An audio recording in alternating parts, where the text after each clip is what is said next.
Hello दोस्तों, आपका स्वागत है नॉलेज पार्क यूट्यूब चैनल में। आज हम मैथ का एक टॉपिक लेकर आए हैं जिसका नाम है पॉलीगन। पॉलीगन के जितने भी फॉर्मूले होंगे और किस किस टाइप के क्वेश्चन बन सकते हैं, सारे इस वीडियो में हम डिस्कस करेंगे। तो पहले फॉर्मूले देख लेते हैं। पॉलीगन मतलब जिसकी हर साइड क्या हो, इक्वल हो। सपोज ये हमारे पास क्या है, हेक्सागन है, इसकी ऑल साइड्स क्या है, इक्वल है। ठीक है, उसी को हम बोलते हैं बहुभुज या पॉलीगन। पहला है अंतःकोणों का योग। किसी भी बहुभुज के अंतःकोणों का योग, जो कुल अंतःकोण होते हैं, उसका योग होता है n-2 इंटू 180। ठीक है, अगला है सभी वाय कोणों का योग। जितने भी एक्सटर्नल एंगल होंगे उनके सम क्या होगा, 360। और प्रत्येक एक्सटर्नल एंगल का वाय कोण का जो मान होगा वो होगा 360/n, जहाँ n क्या है, नंबर ऑफ भुजाएं हैं। तीसरा फॉर्मूला है अंतःकोण प्लस बाह्य कोण इक्वल टू 180, मतलब internal angle plus external angle equal to 180। Fourth है विकर्णों की संख्या। विकर्ण जानते ही होंगे आप, विकर्ण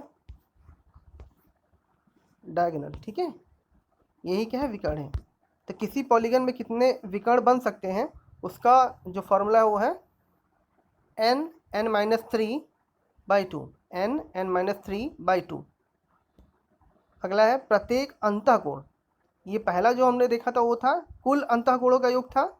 ये प्रत्येक मतलब एक एक इंडिविजुअल अंतःकोणों का योग। अंतःकोण कितने होते हैं, 2n-4 divided by n into 90। चलिए अब क्वेश्चन देख लेते हैं। फॉर्मूले तो सारे हो गए, अब क्वेश्चन देखते हैं हम। पहला क्वेश्चन है बहुभुज का अंतःकोण 120 हो तो भुजाओं की संख्या कितनी होगी।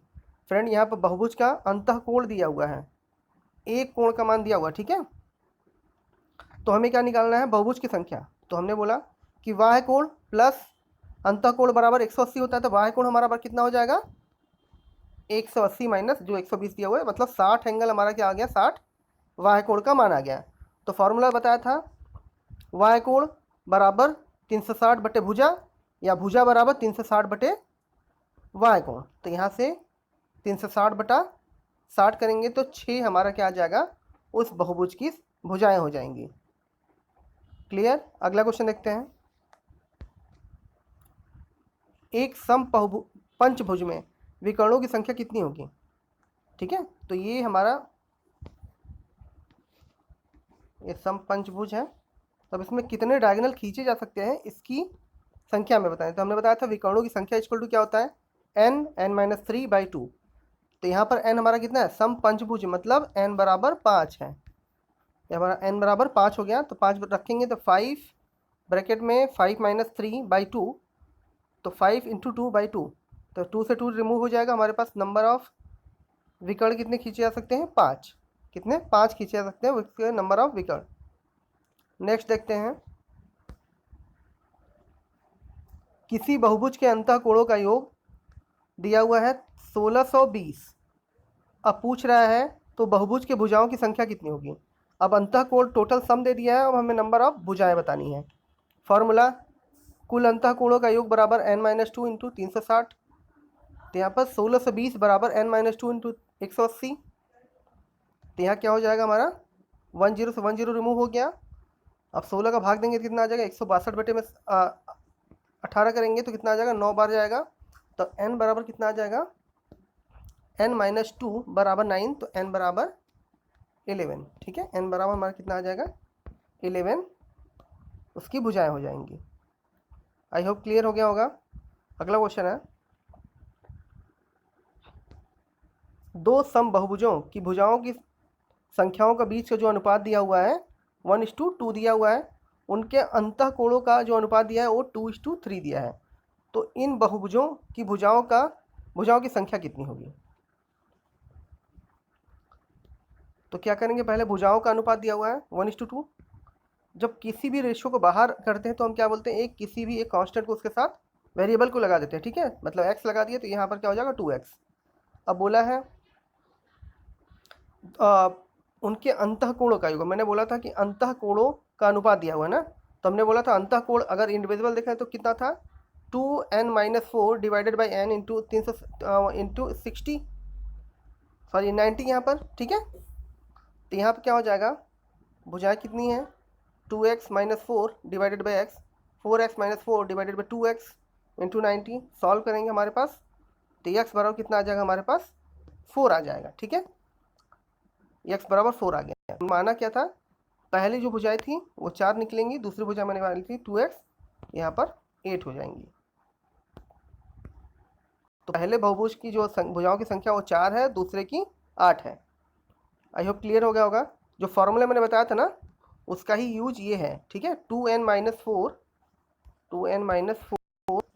इंटू n इंटू 90, ये फॉर्मूला था प्रत्येक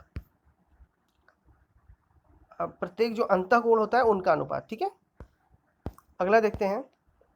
यदि एक सम बहुभुज के प्रत्येक अंतःकोणों का माप इसके बाह्य कोणों का 3 गुना हो तो बहुभुज की संख्या है। ठीक है, तो पहले हमें क्या करना है, हमें पता है कि बाह्य कोणों का प्रत्येक बाह्य कोण बराबर क्या होता है 360 बटे में n होता है। अंतःकोण दिया हुआ है कि 3 गुना है किसका, बाह्य कोण का, तो 3 इंटू बाह्य कोण के मान कितना है 360 बटे में n। तो यहाँ तक हो गया। अब हमें फार्मूला पता है y प्लस अंतःकोण बराबर कितना 180, तो y कोण बराबर हमने रख दिया 360 बटे में n, और अंतःकोण हमने निकाला था 3 इंटू 360 बाई n। अब देखिए अगर हमने 180 का भाग इन सभी में दे दिया तो 180 कितनी बार में, 2 बार में जाएगा, यहाँ पर 360, यहाँ पर भी 2 बार में। ठीक है, अब हमने क्या कर दिया, नीचे नीचे हर बराबर है ना n, तो क्या हो जाएगा ऊपर ऊपर जुड़ जाएंगे, 2 + 6 बाई n इक्वल टू 1। अब 1 का मल्टीप्लाई अगर n में होगा तो n बराबर, हमारे पास कितना आ गया 8। आई होप क्लियर हो गया होगा। नेक्स्ट देखते हैं, एक बहुभुज के 54 विकर्ण हैं, इस भुज उनमें कितनी भुजाएं बनेंगी, बहुभुज की भुजाओं की संख्या निकालनी हमें। तो विकर्णों के नंबर बताओ, हमने क्या बताया था n(n-3/2), विकर्ण दे दिया 54, n(n-3/2). अब देखिए यहाँ से हमने क्या कर दिया, 2 का मल्टीप्लाई इसमें होगा कितना आ जाएगा 108, n(n-3/2) हमारे इधर हो गया तो 108 आ गया। अब हमें क्या करना है, इसको स्प्लिट करना है, या तो फैक्टर कर सकते हैं। तो यहाँ पर हमें 12×9 108 होता है, तो यहाँ देखिए 12 और 12 में से 9 गया, तो ये हमारा सेटिस्फाई हो रहा था, बराबर n बराबर हमारा कितना आ गया 12। तो कितने बहुभुजों की संख्या, मतलब बहुभुज के भुजाओं की संख्या हमारी कितनी हो गई 12 हो गई। नेक्स्ट है,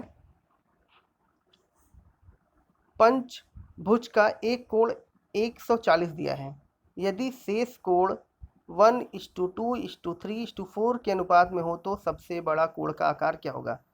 तो फ्रेंड यहाँ बोला एक कोण कितना है 140 है। ठीक है, कितना है 140, तो हमने सम बराबर बताया था n-2 इंटू 180। पंचभुज है n बराबर 5 रखेंगे तो हमें टोटल सम निकल आ गया 540। ठीक है, उस बहुभुज के जो सभी अंतःकोणों का योग होगा कितना होगा 540। अब प्रत्येक को हमने बोला था जब चीज़ें रेशियो में दी होगा तो हमें अगर अलग करना हो तो किसी वेरिएबल के साथ उसको लगा देंगे। देखिए 160 दे दिया हमने, 140 दे दिया 140 लिख दिया, 1 दिया तो x हो गया, 2 है तो 2x, 3 है तो 3x, 4 है तो 4x इक्वल टू 540। यहाँ आप देखिए x 2x 3x हो गया, 3x 6x और 4 10x इक्वल टू, अब 140 के हम यहाँ पर ट्रांसफर करेंगे तो 540 में से 140 जाएगा तो हमारे पास 400 आ गया। अब हमारे पास x बराबर कितना आ जाएगा 40, 400 में 10 का भाग देंगे तो 40 आ जाएगा। अब पूछा है सबसे बड़ा हमें आकार का जो कोण बनेगा वो हमें बताना है, तो सबसे बड़ा कौन सा बनेगा 4x ही बनेगा। तो x की वैल्यू हमने कितनी निकाल रखी है 40, तो 4 × 40 बराबर 160। सबसे बड़ा एंगल जो बन के आएगा वो कौन सा होगा 160। फ्रेंड आज के लिए बस इतना ही। कैसा लगा आपको ये वीडियो कमेंट बॉक्स में ज़रूर बताइएगा। साथ ही साथ आप अपने दोस्तों के साथ इस वीडियो को शेयर करें, लाइक करें, और अगर आपने अभी तक हमारा चैनल सब्सक्राइब नहीं किया तो उसको भी सब्सक्राइब कर लीजिए। Thank you.